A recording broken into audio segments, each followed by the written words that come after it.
Nós somos livres por causa do teu sangue derramado naquela cruz. O Senhor deixou a sua glória no céu e veio a essa terra, Senhor. E por meio do teu sofrimento, por meio da tua dor, porque o Senhor sabe o que é sofrimento. O Senhor é homem de dores. E foi por meio do teu sofrimento que nós alcançamos a salvação, graças a teu sangue derramado naquela cruz, que nos justifica, que nos perdoa, que nos lava, Pai, que nos torna uma nova criatura. Muito obrigado, Jesus, pelo teu sacrifício naquela cruz. Que a tua palavra, Senhor, venha nos ensinar essa noite. Pai, nós sabemos, Senhor, que o sofrimento faz parte da vida do ser humano, Pai. E é na tua palavra que nós aprendemos a vencer o sofrimento, a superar o sofrimento e as adversidades. Por isso que teu Santo Espírito venha ministrar aos nossos corações essa noite, para que possamos sair daqui, Senhor, conscientes de que em ti, Jesus, apesar do sofrimento, nós temos uma vida abundante preparada por causa do sangue de Jesus derramado naquela cruz. Por isso, Senhor, que teu Espírito Santo venha ministrar aos nossos corações essa noite. Que eu diminua e o Senhor cresça. E que o homem se cale e teu Espírito fale, para que a tua glória seja manifesta por meio da exposição da tua palavra. Em nome de Jesus. Amém. Amém, amados? Amém. Mais uma vez, a graça e a paz do Senhor Jesus esteja com todos essa noite. Amém? Amados, estava orando, pensando, meditando acerca de uma palavra para trazer essa noite. Geralmente o mês de setembro, ele é chamado aí fora como setembro amarelo, o setembro de prevenção da questão do suicídio. E fomos surpreendidos com a notícia que o senhor ali colocou no grupo, de um jovem profissional, advogado. Eu não sei se ele era bem sucedido ou não, mas que aparentemente parecia ser uma pessoa cheia de vida, mas que atentou contra a própria vida.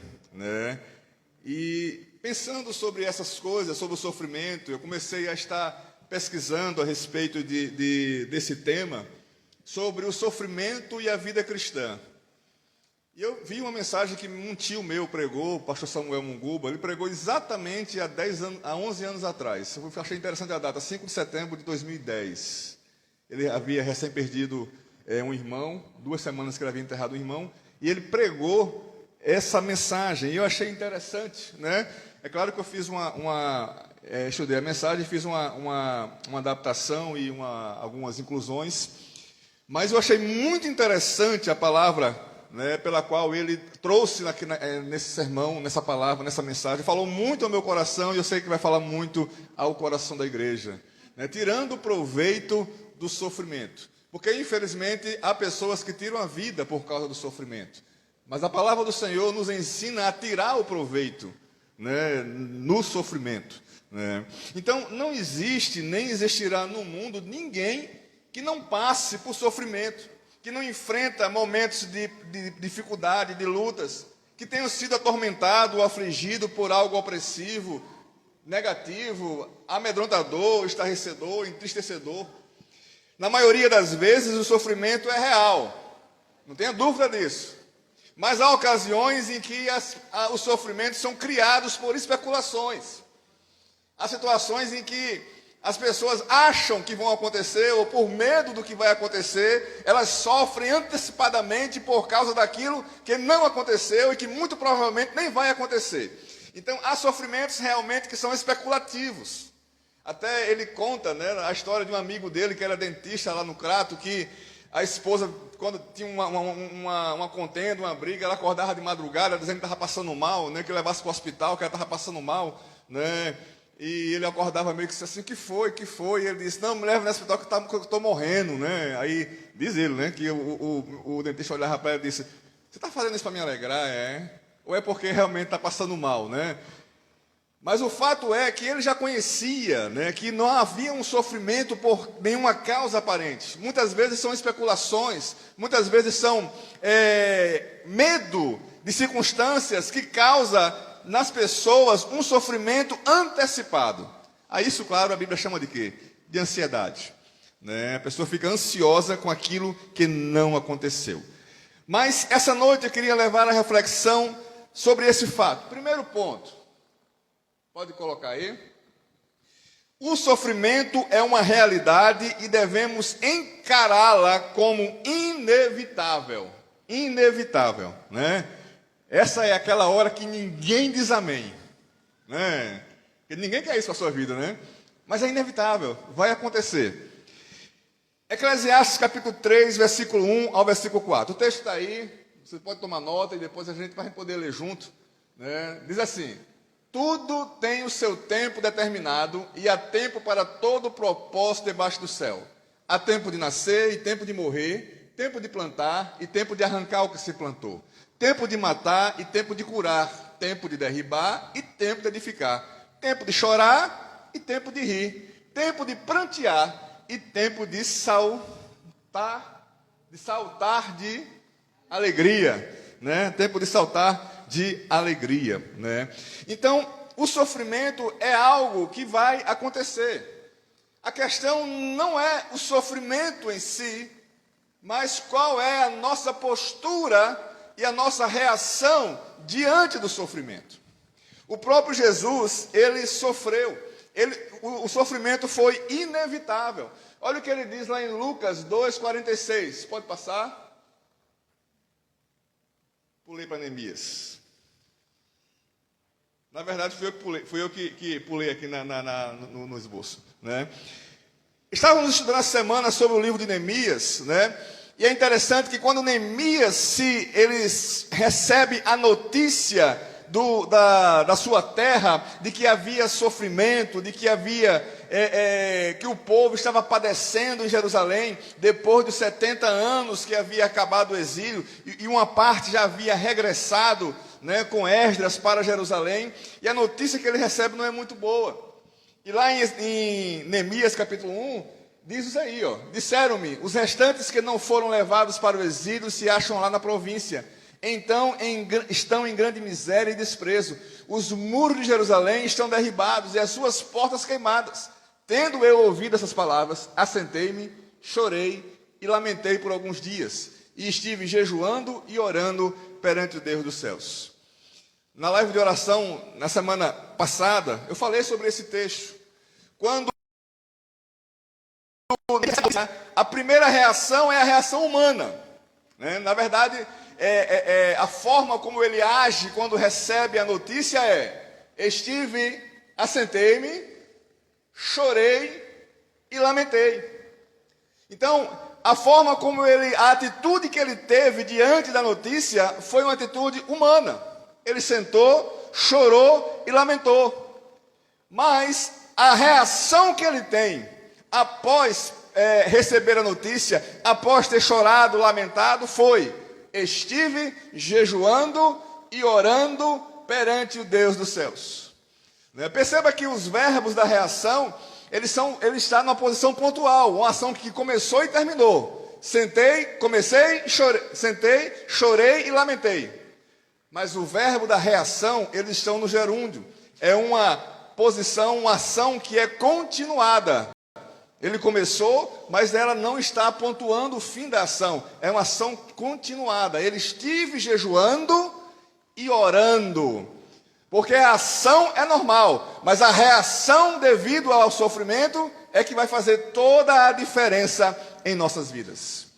A gente agir com choro, lamentação, tristeza é normal. Mas a gente reagir a essa má notícia, reagir ao sofrimento, reagir às adversidades que nos cercam, é isso que vai definir realmente, né, o que será de nossas vidas. E Neemias, ele reagiu a isso. Ele estava infeliz. O rei Artaxerxes percebeu. Quando ele foi servir o rei percebeu. Diz: o que é que tu tem? Estás doente? Porque a tua cara é de tristeza, e não é uma tristeza comum. E é ali que ele fala ao rei sobre a necessidade dele voltar para junto do seu povo que estava padecendo. O próprio Jesus, para ele o sofrimento foi inevitável. Pode passar aí? Lá em Lucas, capítulo 24, versículo 46, ele disse: eu lhes disse, assim está escrito, que o Cristo havia de padecer e ressuscitar dentre os mortos no terceiro dia. Jesus por várias vezes anunciou o seu sofrimento. E quando ele está lá no jardim do Getsemane, esse sofrimento, capítulo 26, versículo 38, está descrito aí, Mateus. Então lhe disse, a minha alma está profundamente triste até a morte. Ficai aqui e vigiai comigo. Jesus, quando estava prestes a cumprir a sua missão, a entregar o seu corpo para ser chicoteado, para ser entregue aos gentios, para ser crucificado, derramar o seu sangue naquela cruz, quando ele estava prestes a beber o cálice da ira de Deus, que estava preparado para a humanidade, ele sofreu e angustiou-se. E aí, queridos, a gente percebe, queridos, que o sofrimento é algo inevitável. E Jesus, mesmo em sua oração, ele diz, Pai, se possível, passa de mim esse cálice sem que eu beba, mas que não seja feita a minha, mas a tua vontade. Às vezes a gente está passando por sofrimento, por situações difíceis, e a nossa oração, ela para no primeiro parágrafo. Senhor, passa esse sofrimento da minha vida, passa esse cálice que eu estou bebendo, para que eu não beba. Mas ninguém repete a segunda parte da oração, que diz, mas Senhor, seja feita a tua vontade, não a minha. Porque muitas vezes o que nós não entendemos é que o sofrimento que passamos é o Senhor nos lapidando, nos trabalhando. E é necessário que a obra que Ele começou, Ele complete. Às vezes a gente quer o fim do sofrimento, naquele momento, naquela hora, e não percebe que talvez aquilo que Deus está permitindo que nós estejamos passando, está nos lapidando, ou nos ajudando, ou quem sabe, nos tornando instrumento para ajudar outras pessoas. Queridos, nós podemos enfrentar negativamente o sofrimento. Esse é o segundo ponto. Pode passar? Nós podemos enfrentar de forma negativa o sofrimento. E aí, como eu falei, a questão não é o sofrimento. A questão é a forma como nos reagimos a ele.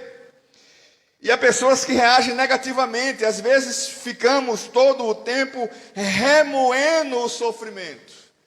Tem pessoas que idolatram o seu sofrimento. Fala do seu sofrimento como se o seu sofrimento fosse o único sofrimento ou o maior sofrimento de todos. Né?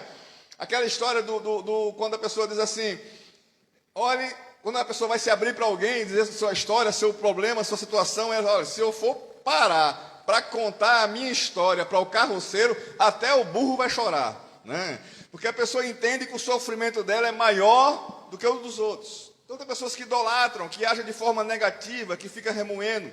Davi disse, lá em Salmo 51, no versículo 3, Davi disse assim, o meu pecado está constantemente diante de mim. Só pensamos no sofrimento, só pensa no problema, só pensa na luta. Sabe aquela teoria do gostar de sofrer? A pessoa está rindo num dia, aí ela para e fala, rapaz, eu estou rindo demais hoje, amanhã eu sei que vai acontecer uma coisa ruim. Já ouviram isso? Hã? Tem gente que atrai sofrimento, né? Rapaz, estou muito feliz, estou muito alegre hoje, eu acho que amanhã vai acontecer uma coisa ruim, né? A pessoa ela pensa logo no pior, até no momento da alegria, né? Então a pessoa só pensa no sofrimento, não acha que o estar alegre é uma coisa tão boa, né? Que é porque alguma coisa ruim vai acontecer, né? A segunda coisa que eu queria falar nesse ponto ainda é, de tão desesperado, às vezes chegamos a pensar que a morte é a solução. Aí é onde entra, né, essa campanha que está sendo feita aqui no Setembro Amarelo. Né? Então há pessoas que acham que vão eliminar o sofrimento, tirando a própria vida. O que na verdade não fazem. Porque na verdade o que elas fazem é transferir o sofrimento para outras pessoas. Porque os que vão ficar, vão sofrer por causa da perda daquela pessoa. E há pessoas que estão tão desesperadas, né, que cometem esse ponto, é porque elas simplesmente perderam a esperança. E se elas perderam a esperança, é porque elas perderam a confiança em Deus. Sequer elas conseguem confiar que Deus pode resolver os seus problemas. É uma falta de fé. O salmista, no capítulo 28, versículo 1, ele diz assim, não sei se o texto está aí, tá. A ti clamo, ó Senhor, rocha minha, não sejas surdo para comigo, para que não suceda, se tu calares acerca de mim, seja eu semelhante aos que descem a cova. Às vezes a pessoa acha que Deus está tão em silêncio, né, que não está escutando, que não é capaz nem de escutar o seu problema, não é capaz de resolver a sua situação, a sua adversidade. E há pessoas que terminam atentando contra a sua própria vida. Esse é um ato egoísta, quando só interessa ao que diz respeito a ela mesma. Porque a única ideia que ela tem é simplesmente que o sofrimento dela acabe, mas ela faz isso de forma errônea. Meus queridos, essa noite, né, eu não sei dos que estão aqui essa noite, se essa possibilidade já passou pela cabeça de alguns. Em nome de Jesus, repreenda em nome de Jesus. Porque o autor da vida, aquele que lhe trouxe a vida, aquele que projetou você, aquele que lhe trouxe a existência, porque o seu nascimento não foi por acaso, ele tem um propósito na sua vida, e a sua vida tem valor nas mãos dele. Por isso, arrependa-se e volte-se a ele. A outra coisa que as pessoas podem reagir negativamente ao sofrimento é, muitas vezes, o sofrimento leva à depressão.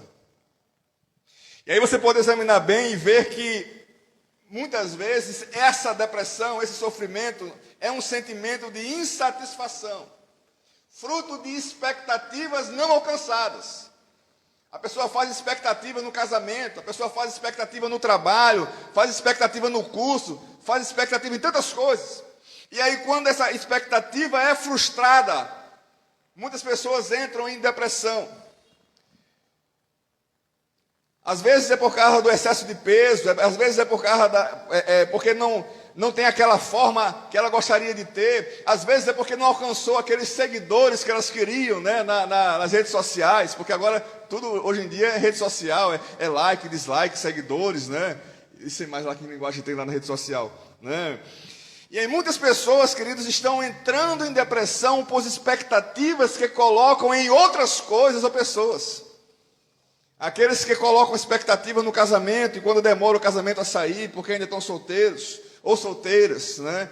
Entram em depressão, se achando inferior aos outros, que não é amado, que não é amada.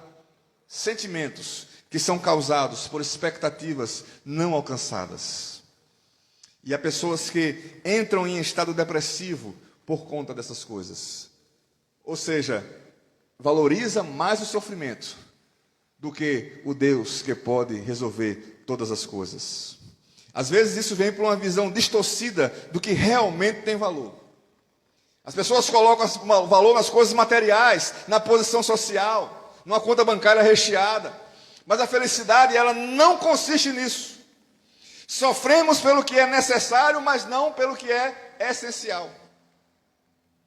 Mateus capítulo 6, versículo 25 e 27. Por isso vos digo, não andeis ansiosos pela vossa vida, quanto ao que é haver de comer ou beber, nem pelo vosso corpo, quanto ao que é haver de vestir. Não é a vida mais do que o alimento, e o corpo mais do que as vestes? Qual de vós, por ansioso que esteja, pode acrescentar um côvado ao curso da sua vida? O quanto a sua ansiedade vai poder mudar o rumo da sua vida, vai acrescentar um dia na sua vida, ou como o texto anteriormente fala, vai acrescentar um cabelo na sua cabeça, vai tornar você mais bonito, mais feio, vai alcançar mais seguidores, o quanto a sua ansiedade vai poder mudar uma situação. Por isso, queridos, o convite que nós fazemos a você essa noite é que você realmente coloque a sua confiança no Senhor. A quarta coisa que pode ser uma reação negativa é que às vezes procuramos fugir do sofrimento simplesmente maquiando. Há pessoas que fingem que não está acontecendo nada, né? E às vezes, queridas, pessoas estão fugindo por meio de medicamentos, por meio de tranquilizantes, por meio de vícios, né? Seja por meio de comprimidos, seja por meio de drogas, seja por meio de álcool, seja por meio de festas. As pessoas procuram alegria em coisas que são superficiais. em coisas que são passageiras, tentando maquiar o sofrimento, tentando encobrir o sofrimento. Às vezes as pessoas publicam fotos nas redes sociais rindo, feliz, né? Quando desliga a câmera é que aparece realmente a tristeza que está no coração. São pessoas que maqueiam, tentando transparecer algo que realmente não está no seu coração. Mas o efeito dessas drogas são passageiros. O efeito dessas coisas, daqui a pouco, volta tudo novamente, o sentimento e a necessidade de maquiar novamente, ou de usar de elementos químicos para poder tentar aliviar o sofrimento. Só existe uma forma de você aliviar o seu sofrimento de forma permanente. Só pelo poder do sangue do Senhor Jesus. Você também pode fugir fingindo que o sofrimento não existe. Você pode fugir fingindo que o sofrimento não existe. Já deu spoiler aí no 4.3, né? Pode subir um pouquinho aí. Ficar só no 2 ainda. Certa ocasião, um pastor estava pregando sobre morte. Geralmente a gente se prega sobre vida, mas esse pastor estava pregando sobre morte. E ele começou o sermão dizendo o seguinte: comecei a morrer no dia 15 de março de 1925. Foi o dia em que eu nasci. E aí comecei a me aproximar da morte. Nós nascemos para morrer. Todos dessa igreja vão morrer. Todos pareciam apavorados. Imagina o pastor chegar aqui no púlpito e dizer: todos vocês dessa igreja vão morrer. Aí todo mundo ficou assim apavorado. Mas tinha um senhor que estava com um riso nos lábios, assim. E aí ele olhou para aquele senhor e disse: o senhor aí, por que é que o senhor parece estar se divertindo com tudo isso? Aí o senhor disse assim: ah, pastor, é porque eu não sou dessa igreja não, eu só estou visitando. Então a mensagem não é para mim, né? Então eu não vou morrer, né? Fingindo, que nada está acontecendo. A sentença da morte é para a igreja, então não é para ele não. Mas há pessoas que lidam assim com as situações. Acham que é com todo mundo, menos com ele. Pode acontecer com todo mundo, menos comigo. Então há pessoas que lidam com o sofrimento dessa forma, fingindo que nada está acontecendo. Porque às vezes fingir é melhor do que enfrentar. Às vezes não, As pessoas têm essa ideia. E por terceiro, a outra forma de você podemos também sofrer pelo medo da morte. As pessoas têm medo da morte. Há pessoas que têm medo de pronunciar a palavra câncer, Parece que vai trazer mau agouro, alguma coisa assim, Refere-se à doença como sendo aquela coisa, Ou aquele bicho, tal, Porque acha que não falando o nome não vai atrair aquilo para si. Há pessoas que quando fala da morte batem logo 3 vezes na madeira, Ixi, vai passar para outro, Ainda bem que aqui é vida, Você nem pensar que eu estava batendo, Isola, Há pessoas que são as primeiras da fila, mas procuram esconder, dizendo: Deus não vai fazer isso comigo, Outros evitam falar ou ouvir sobre a morte. Mas a morte, queridos, é o fim natural de todo ser humano. A gente não tem que ter medo disso, não. Diz a história que há muitos anos atrás, lá no Oriente Médio, lá na Arábia, um produtor de petróleo, rico, ele mandou que seu servo fosse até a feira central para poder comprar alguns mantimentos. E o servo foi e voltou, e quando ele voltou assustado. Ele disse: o que foi, rapaz? Ele disse: senhor, me empresta um camelo, me empresta um dinheiro, eu preciso sair daqui para a cidade grande, eu vou para Bagdá, a maior cidade da Arábia. E o que foi que houve? Eu vi Dona Morte na feira, ela olhou para mim de uma forma estranha, ela quer me pegar, então eu vou fugir, vou me esconder. Bagdá é uma cidade muito grande, minha família toda mora lá, eu vou me esconder lá em Bagdá, ela não vai me encontrar lá, e eu vou fugir da morte. E aí o senhor deu o camelo, deu o recurso e foi até a feira. E se encontrou com Dona Morte lá. E ele disse: Dona Morte, por que é que você olhou de forma estranha para o meu servo? Ele disse: eu não orei de forma estranha. Ele disse que você olhou de forma estranha. Não, eu orei de forma assustada, porque eu tenho um compromisso de pegar ele em Bagdá essa tarde e ele ainda estava aqui. Não adianta se esconder. No dia que chegar, chegou. Acabou-se. Você só vai naquele dia que o Senhor determinou. E aí, Hebreus 9:27 diz: aos homens está ordenado morrerem uma só vez, vindo, depois disso, o juízo. Ou seja, não tem essa de reencarnação, não. A Bíblia diz que morreu, segue-se o juízo. Acabou. Você vai ser julgado. E aquilo que você faz aqui na terra é o que vai determinar aonde você vai viver a eternidade. Então, se você confiou e entregou a sua vida na mão do Senhor Jesus, você está salvo. Mas se você não se rendeu a Cristo, não entregou a sua vida, infelizmente, você está condenado. Porque a Bíblia diz que após a morte, segue-se o juízo. Não tem purgatório, não tem meio termo, não. Morreu, acabou-se. Tudo que você faz aqui, queridos, vai refletir na eternidade. Por isso, renda-se ao Senhor Jesus, porque Ele é o único caminho, a verdade e a vida. Se não for por Ele, ninguém pode chegar até o Pai. Terceiro e último ponto. A solução para o sofrimento. Na verdade, em forma de pergunta aí, né? A solução para o sofrimento é uma pergunta retórica, porque a gente sabe que a resposta é sim. A abordagem inicial que foi começada, a gente até falou sobre algumas histórias engraçadas aqui. Mas não significa que o sofrimento não seja duro, queridos. E às vezes é terrível em nossas vidas.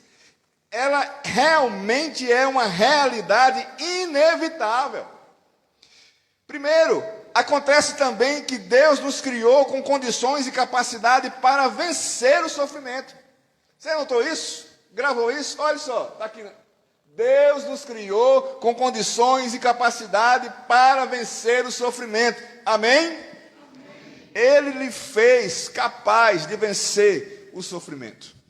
A Bíblia diz, aí está expresso aí, em Hebreus 12. Daqui a pouco a gente vai ler esse texto. Nada que nos ocorra está acima da nossa capacidade de resistir e vencer. Quando eu estava lendo essa parte da mensagem, meu tio Samuel, que também era pastor, como eu já disse antes, ele conta que essa mensagem foi pregada 2 semanas após o enterro de um tio meu, um irmão dele, chamado Aristóbulo Munguba.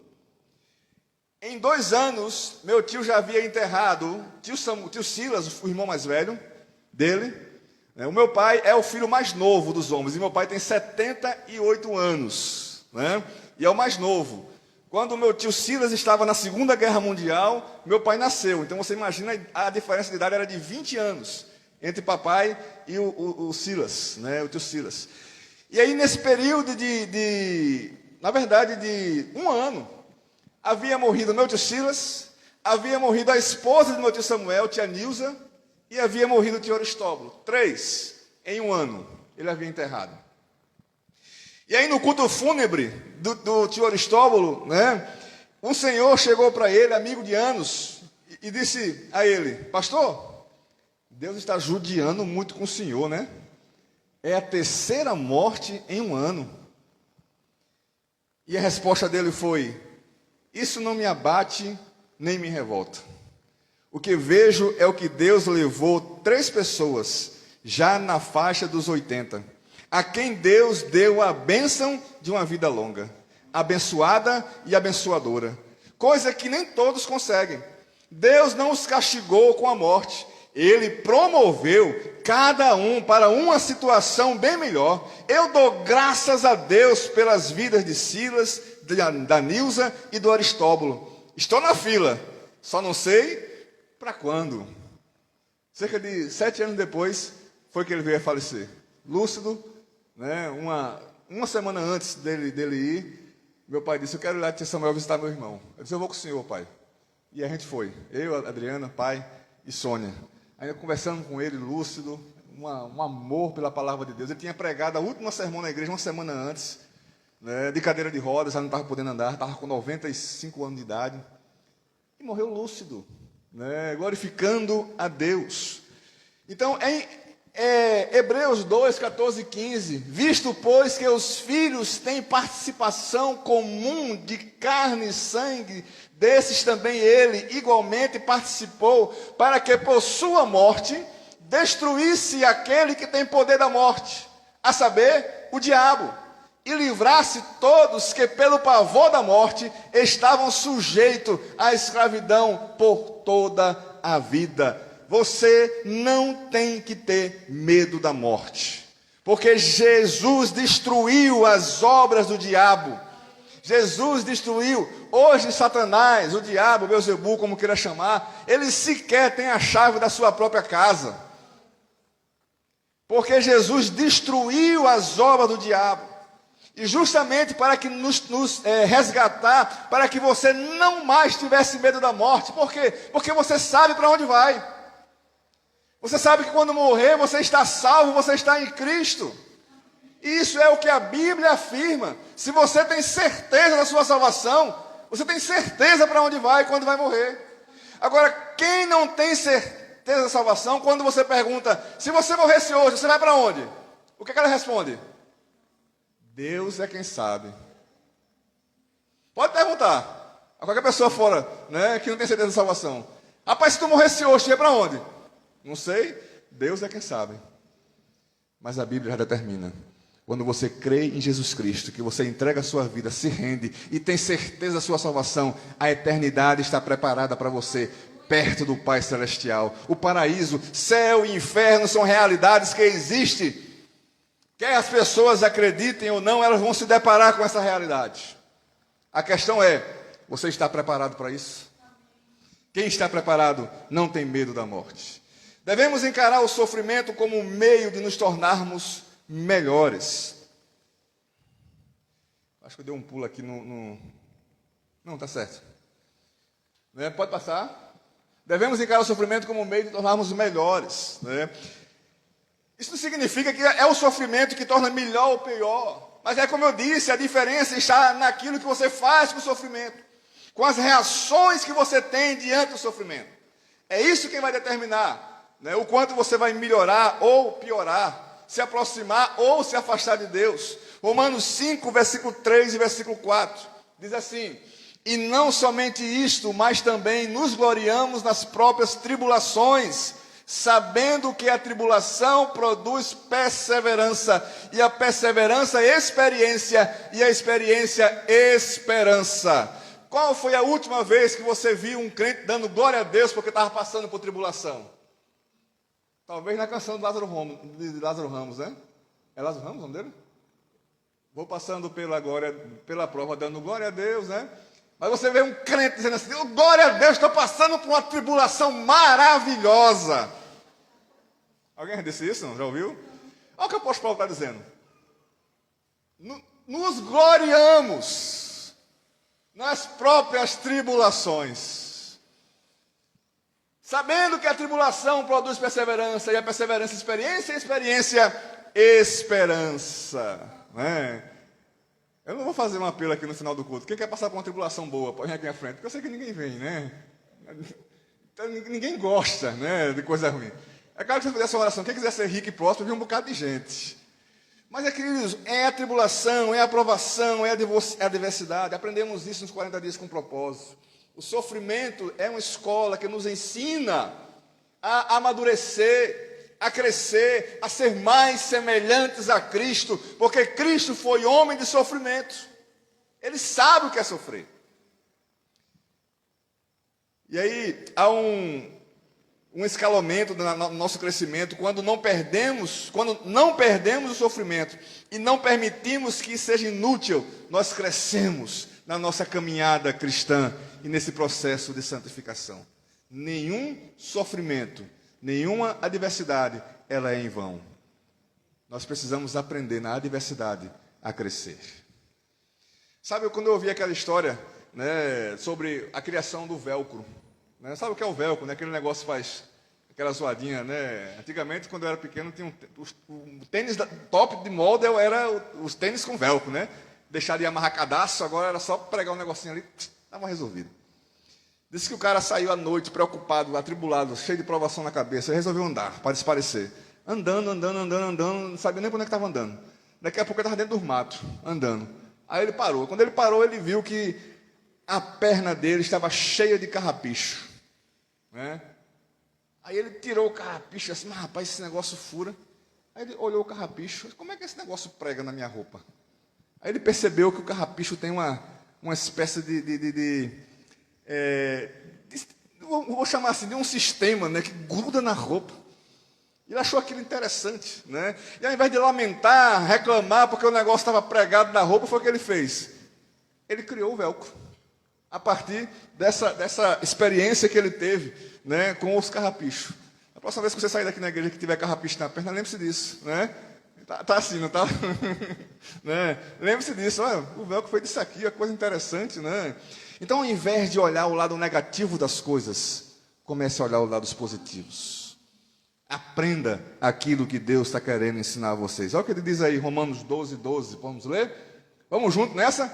Regozijai-vos na esperança, sede pacientes na tribulação, na oração, perseverantes. Não é perseverantes, né?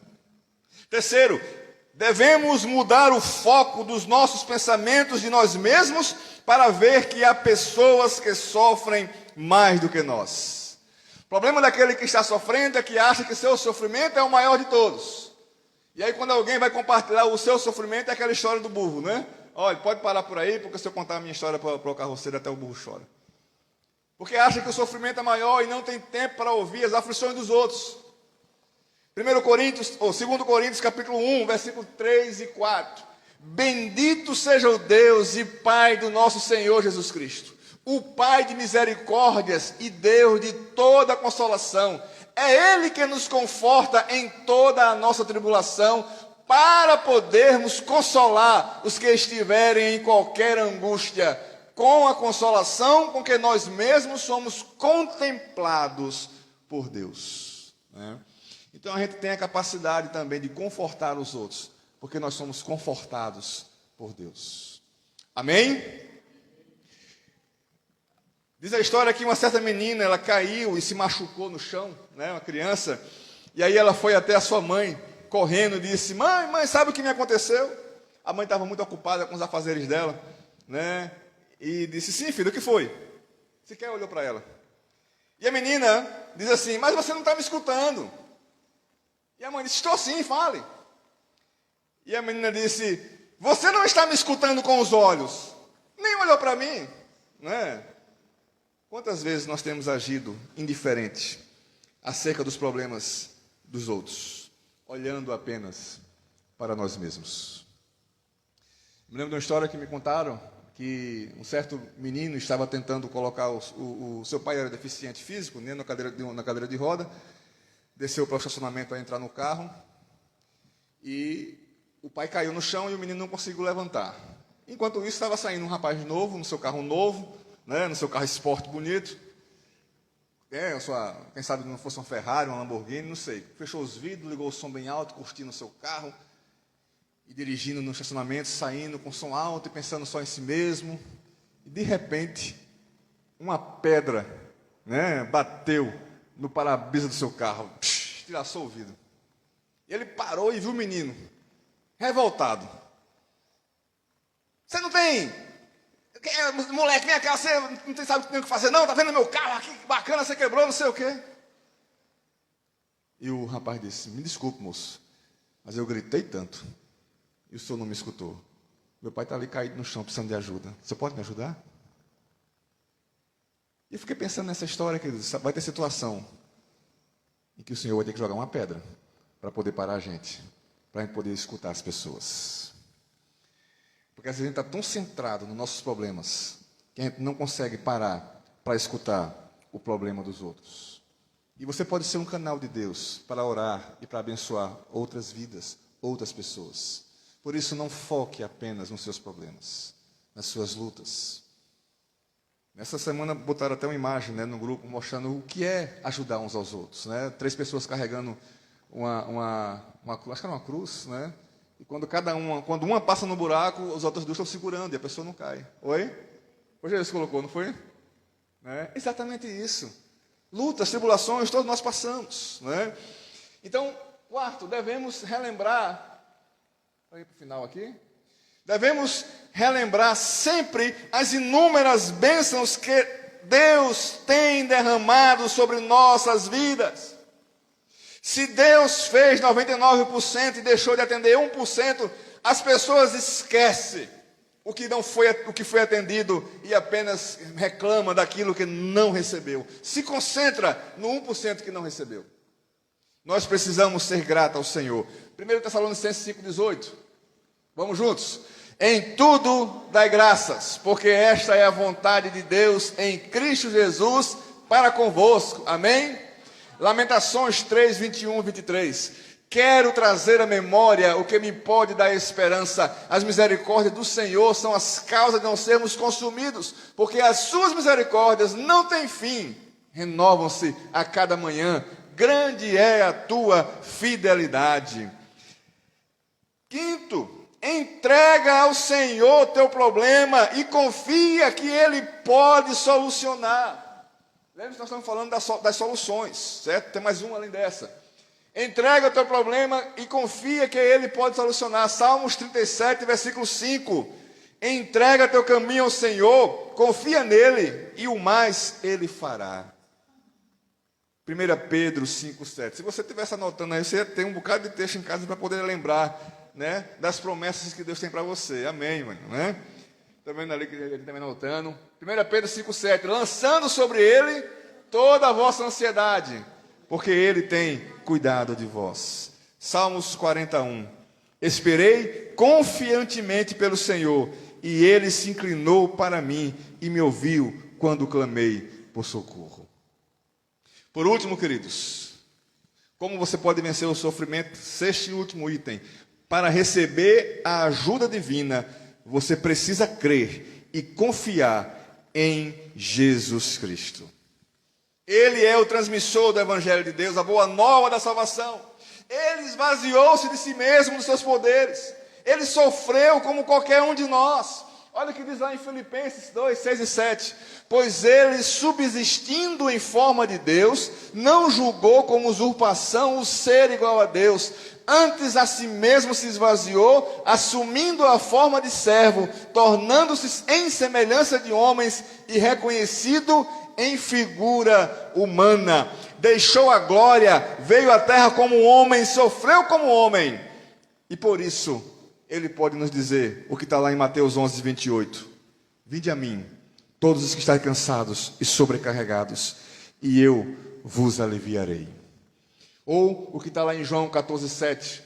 Deixo-vos a paz, a minha paz vos dou, não vos la dou como o dá o mundo. Não se turbe o vosso coração, nem se atemorize.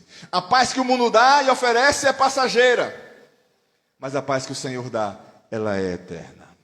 É uma paz que você sente apesar de qualquer circunstância, lutas ou provações. Aos seus discípulos, machucados pelo sofrimento, ele disse, João 20, 19, ao cair da tarde daquele dia, o primeiro da semana, trancados às portas da casa onde estavam os discípulos, com medo dos judeus, veio Jesus, pôs-se no meio e disse, paz seja convosco.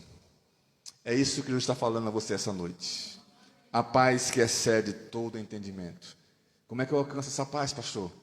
Você alcançou. Romanos 5:1.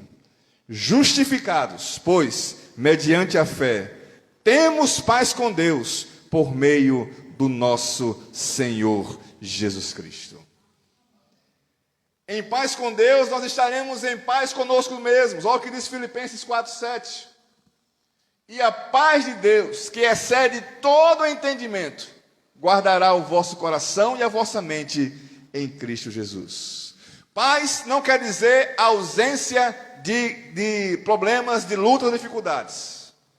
Paz quer dizer que apesar de você passar por tudo isso, você tem a certeza de que o Senhor está no controle de toda a situação. Concluindo, Ele não oferece uma vida sem sofrimento, mas garante que nós temos condição para vencer a dor, qualquer que seja ela. João 16, 33. Essas coisas vos tenho dito, para que tenhais paz em mim. No mundo passais por aflições, mas tende bom ânimo, eu venci o mundo. O teu Senhor, Ele venceu o mundo. Salmos 37, 5. Entrega teu caminho ao Senhor, confia nele e o mais Ele fará. E encerramos lendo junto Mateus 6:33. Buscai, pois, em primeiro lugar o seu reino e a sua justiça, e todas essas coisas vos serão acrescentadas. Você tem as ferramentas aí para poder vencer o sofrimento. Use-as para a glória do Senhor. Confie no Senhor. Não se deixe abater, nem se deixe destruir por causa das lutas, das dificuldades. E para você que já havia perdido a esperança, para você que está escutando, talvez a gravação depois, tenha perdido a esperança e tenha pensado ou ouvido a sugestão do inimigo para atentar contra a própria vida, eis que a palavra do Senhor lhe diz: ainda há esperança. Em Cristo você tem esperança. Em Cristo você pode vencer, porque Ele nos faz mais do que vencedores. Não se entregue às lutas, não se entregue às dificuldades, não se entregue ao sofrimento, nem idolatre o sofrimento. Se entregue nas mãos do Criador. Renda-se ao Senhor Jesus, ao amor e à misericórdia dEle, e você vai alcançar a salvação em nome de Jesus. Fica de pé no seu lugar. Vamos orar nesse momento, queridos. Eu queria que você pudesse colocar a sua vida. Primeiro você pudesse orar por você, pela sua vida nesse momento. Coloque diante do Senhor. Talvez você também queira estar orando por alguém nesse momento. Alguém que está passando por sofrimento. Alguém que já teve do pensamento essa possibilidade de tirar a sua própria vida. Ore para que o Espírito Santo possa te usar como instrumento para poder alcançar o coração dela. Para que a palavra do Senhor possa trazer de volta a esperança, para que em Cristo ela possa ver que há esperança, porque Deus tem um propósito para a vida de cada um de nós. Pai, em nome do Senhor Jesus, obrigado, Senhor, pela Tua palavra, que nos ensina, Senhor. Primeiro nos ensina, Senhor, que o sofrimento é uma coisa natural da vida humana. Em nenhum momento em Tua palavra, o Senhor disse que nós não teríamos, nem passaríamos por sofrimento. Pelo contrário, o Senhor disse que nós teríamos aflições, mas que a gente tivesse bom ânimo, porque o Senhor venceu o mundo, Pai. Porque os problemas, as lutas e dificuldades não são maiores do que o poder de Deus que atua em nossas vidas. Por isso, Senhor, nós não nos renderemos às lutas, ao sofrimento, às dificuldades. Não, Senhor. Nós nos renderemos ao Teu amor, à Tua graça e à Tua misericórdia, Pai. Pai, perdoa-nos pelas vezes em que duvidamos do Teu amor. Perdoa-nos pelas vezes, Senhor, que nos deixamos levar pelo sofrimento, Pai. Nós podemos ter atitudes naturais diante do sofrimento, assim como Neemias teve. Sentou, chorou, lamentou, mas ele não ficou nessas ações, ele reagiu. E ele esteve jejuando e orando. Não é a nossa ação diante do sofrimento, Senhor, que vai determinar a nossa força, ou quem somos, ou o que irá acontecer. Mas é a nossa reação diante do sofrimento. E nós, Senhor, queremos reagir confiadamente no Senhor, em Tua palavra e na força do Teu poder. Visita cada um essa noite, cada um que está ouvindo essa mensagem, Pai. Que Teu Espírito Santo possa estar ministrando no seu coração, falando da importância que cada um tem, do valor que cada um tem diante de Ti, Pai, e do propósito pelo qual eles foram criados, e que esse sofrimento é apenas uma escola, para que eles possam aprender, Senhor, e crescer mais e mais, se tornando mais semelhante a Cristo. Obrigado, Pai, por essa noite, em nome do Senhor Jesus. Amém. Poder sentar, queridos.